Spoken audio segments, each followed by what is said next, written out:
So me and the guitar player, we're living in Tribeca at this loft, going to Chinatown. He's on the road. I'm playing the disco band. I'm completely miserable. I find out that he's with some other chick. So it was like an ultimatum. It was like either him or me. I mean, her or me to him. And he said me. So he gave up the other girl. But that's what always happens. Always happens. But anyway, it was never the same. We ended up breaking up anyway, and I ended up moving back to Queens with my parents, and had no money. And I actually got a job with one of my fans. Actually, had a painting business, and I like to paint. I used to always like to paint my houses, so I like painting. And I needed a job, and I broke up with my manager at the same time, the same manager I had had through all of this last thing. So I was living at home with my parents, and I was going into the city to paint with this guy, and he was a very high-class custom painter.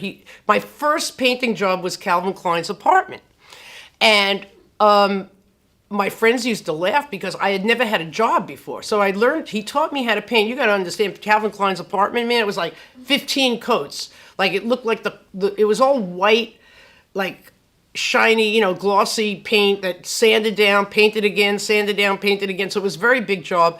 And it was like all black leather and just these white walls that look carved. And so this guy taught me how to paint. And but the first day that I was on this job, Calvin Klein's butler made us a lobster salad, like for lunch. And so my friends used to say, hey, Jane, even when you have to take a shit job, you always do it in class. So it was like really kind of cool. And then we painted Philip Glass's apartment, and then so I became a professional house painter because this guy was very high class. I mean, we painted Philip Glass's apartment, and we painted Calvin Klein's ex-wife's apartment. And so I learned how to be, a good house painter. So I learned a skill because I was really I didn't have a career.